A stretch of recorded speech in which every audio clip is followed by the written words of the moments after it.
BG had just started bubbling, but y'all had already made an impact to a level where it was like, man, this label got something. Now, the consistency of BG running 2 is looking like, look, and now they got this artist. You know what I'm saying? So, and all our numbers went up on each album. Right. Each album, numbers went up. Right. So we were seeing nice royalties from Six and Barone. We came out the gate with like, I think 60,000, something like that with Six and B. Copy sold. Copy sold. Right, that's a lot. At that time, how you got to go in the store and really buy shit, $20 and shit. Dog, I saw. I'm doing serious numbers, bro. Like, man, I used to go and beat them into Gonzalez a lot. I used to always like be the one to be around them niggas trying to figure out shit. You know what I'm saying? Right. I fuck with them and I rip the shit out of me all the time. You know what I'm saying? But I used to really try to figure out what was going on. How many? Man, I used to see. I'm talking about $400,000 checks coming from Gonzalez. Right. You know what I'm saying? I used to see 200,000 like it wasn't nothing, dog. You know what I'm saying? I saw what type of money was being made. Do you visualize sometime how that you would have been with Cash Money up until today? Like visualize that shit? It would have been the same. I mean, we would have been. We had our own identity when we was there. You know what I'm saying? We wasn't no. I mean, Cash Money is Cash Money, but UNLV was UNLV with Cash Money. Yeah, y'all did set a tone, bro. You know what I'm saying? If it makes sense. No, right. So I think we would have still been doing us. They'll be doing them or whatever, you know what I'm saying? But we'll still be in our bracket doing us. Right. You know what I'm saying? Like, I mean, we toned it down for us, you know, the trouble and all that, you know, being the so-called bad boys and shit. We toned all that shit down. So on the business end, it'll be lovely, lovely, lovely. You know what I'm saying? Because they gonna always put your music out, right? That you mature today, and like you say, you visualize that shit will still be doing us. Do you regret some of that shit? Like to today, like man, we could have just stuck it out, and you know, and we'll be. I regret. Oh, I mean, I do have a regret. I can't say I don't live without regret because.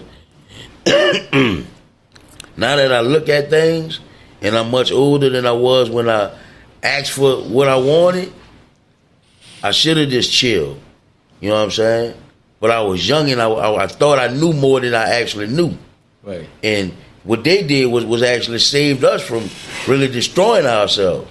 Because if we would have got what we asked for when they got the deal before we wanted it out the door, man, we probably I'm talking about dead, dog. It wouldn't work, you know what I'm saying? Right. So, you know, everything happened for a reason, you know. But I don't regret not, like right now, man, I'm in a happy place, dog. You feel me? And Cash Money ain't never, you know, they done a lot of shit to, like, blackball and nigga and shit. You know, I ain't gonna sit here and say they ain't do that. You know what I'm saying? But, you know, for overall, they ain't do nothing but help my career. You know what I'm saying? Right. Because they can't take away what you already did anyway. Facts. Like that's history that's made. You know what I'm saying? People know it. It was impactful, and people ain't gonna never forget that, bro. You know what I'm saying? So you know. So you. Well, I want to get to this first. I said you had went on DJ Vlad and you was saying the shit with Mystikal was like staged, like made up type shit. Mm-hmm. That's law, like. That's what that was? Real. That's real. You came on the block and asked me about that. Yeah, I never knew that. Yeah. Man, we go way back. Yeah, y'all went to Corn, huh? Before that, I was in 6, he was in the 8 at Green. But why you say at the time that you couldn't see that? I couldn't see that because Mystikal, you know, we was on the same team, and it's like when we was going at it with UNLV, you know what I'm saying, he used to just be egging us on like, bitch, y'all, you know, y'all going back and forth. It was all, you know, fun and games at the time. He had got to deal with Jive. So once he got to deal with Jive, he was like kind of like focused on where his career was going on this side of it. When they made the Dragon from the River song or whatever, I you know, with Mystikal not directly talking to us, I was like, oh, they just picking on Mystikal because he done got a national deal now. So that's how we looked at it. We, you know, with us not talking to him directly about it, that's what we thinking. Oh, he got a deal, so. But let me tell you, before he even got the deal, he dissed us twice before we even aimed back at him. Right. You know what I'm saying? When he said never when gonna y'all bounce, dissed never us, gonna we bow. immediately dissed them back. You know what I'm saying? Or we dissed them first or whatever. However that went. Yeah. But with Mystikal, we deliberately didn't diss him back after the first song because it didn't make no noise. Right. You know what I'm saying? When he got the deal and it made noise, that's when you heard Dragon, like you saying. Yeah, and that's but how he had started. He came on the block way before he even got with y'all at Big Boy. Right. He just was telling you like let's do something to kind of get some momentum for itself. Yeah. Like I said, I never knew that. And when he was around us, he never like mentioned that to us. Like, yeah, bro, I told you UNLV, let's do. Like, I never heard that because I used to be around Mystikal, but they was doing their own thing. We was doing our own thing. We was kind of arrogant at that time, right? Like to a level where like we knew we was the biggest breadwinners for Big Boy Records at the time. Nobody was selling more records at the time than Partners in Crime for that label at the time because Chuck had to spend a lot of money to promote everybody else. Right. But with us, he'd just put it out and that shit kind of worked on his own. Like so he wasn't spending no major cake to put it out. So that's why we put the most albums out on Big Boy Records compared to all other artists. You know what I'm saying? Because the turnaround was coming quicker, you know? So we wasn't really talking to Mystikal. Like I said, you know, you look at Let the Good Times Roll. I mean, Let the Good Times Roll. You see Mystikal in the video, jumping, you know, and if you look at the video, you can see like, damn, them dudes not even worrying about him. Like as if he wasn't a factor yet. You know what I'm saying? But we did know he had potential to go where he was going. Right. And so when you say when he came out on the song and he didn't do nothing, that was the case. Because I remember Chuck saying, man, I might have to cut him. Because, fuck, this shit, you know, it ain't, because he judging his numbers off of what our numbers were doing. And it looked like it was a backwards move for him for a minute. That was my first time seeing this man since high school days. I was a sophomore when he graduated. He came on the block. He had a blue Eclipse, I'll never forget. He came on the block. He was like, you know, I know he used to rap and backward flipping all that kind of shit since Green. Right. But in high school, I don't remember him rapping. Right. Gerard G Quick. He went to school with us too. He used to date my sister. Right. You dig? So he used to come by the house sometime and shit and, you know, rap and all that kind of, you know what I'm saying? My Uncle Hard used to be showing Mystikal flip moves and all how to flip and shit. You dig? So I been knowing we been used to rib him. Right. You dig? He used to rib us. We had that relationship. Right. But when he came on the block, that was his intent. You know, we was doing our thing in New Orleans, man. And I know you stood on that because you always said I just never knew that side. He spoke on it, but I just can't remember what interview it was. He did say like never gonna bounce, never gonna bow. You know, like so you know, but the reason why I ain't take it the way y'all may have took it because I knew that behind the scenes with us, it was always a rivalry. You know, Big Boy was trying to say this the boot camp clique and they the bounce squad. Right. And he used to be like, and we used to be, I told you, arrogant to a level like, man, none of y'all niggas selling more records than us. We shitting on y'all, right? That's how we used to act with them. Y'all dressed like y'all from the West Coast. We come in this bitch with Gucci's and Ballas on, like we ribbing them, like, right? Like our own teammates. But then, you know, so that made Mystikal say, I cut straight through the bounce market. Like he was trying to let you know, like, bitch, I done got hot now on y'all. And, you know, so he was kind of like, this and that, you know, like y'all, he was like this and us too. Anybody that felt like, because that was the arguments we was having behind the scene that nobody really knew. So when you hear it in the rap, we like, that bitch Mystikal dissing us too. And y'all was looking at it like he dissing us, you know what I'm saying? But we felt the same way, you know, but it was our homeboys like friendly competition, you know what I'm saying? So when y'all made the Dragon from the River, and we told Mystikal, listen, chill, they just trying to knock you off your, you know, off what you doing. We did the don't get comfortable to kind of like, don't mess with Mystikal, come back over here and mess with us. Right. We were glad y'all ain't say our name in that fucking Dragon from the River. You said that shit. Went to that bitch, boy, listen, we went to that overnight sale at Odyssey. Nigga jump out the car, go run in that bitch to get the CD. Boom. Gary said, what y'all want? Tape or CD? CD. That boy Yellow said, telling Dejan, number 4. I said, I gotta hit it. It gotta be a diss. Went to that, don't take that braids out his head, Yellow. Boy, we listened to that whole song. Everybody quiet in the car. That bitch went off, I drove off. I told Kango, I said, boy, them boys ain't say nothing about us. Lord. You know what I'm saying? Because that bitch was hard. Then that's all we played. That's all we played on. That and Boom get chopped on that album, dissing Mystikal. And that's the only person we was dissing on them songs. Right. Because he had got to deal with Jive. He had made enough noise, and it was time. Right. But it wasn't time when he wanted to do it. Because y'all would have been making him hot. Yeah. You got to capitalize on this shit. Yeah. Right. And that's what we thought it was. We're like, they trying to fuck with Mystikal? Because he done got this deal?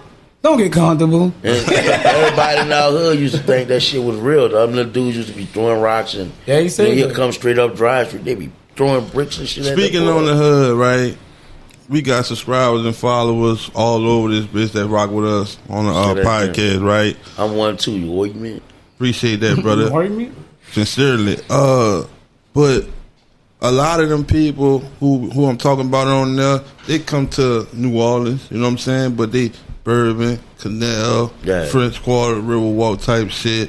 And you from all 6 and Baron, Uptown, Third Wall, and to them it's Mac, Melf, Callio, and the 6 Baron, that you say that was a classic, right?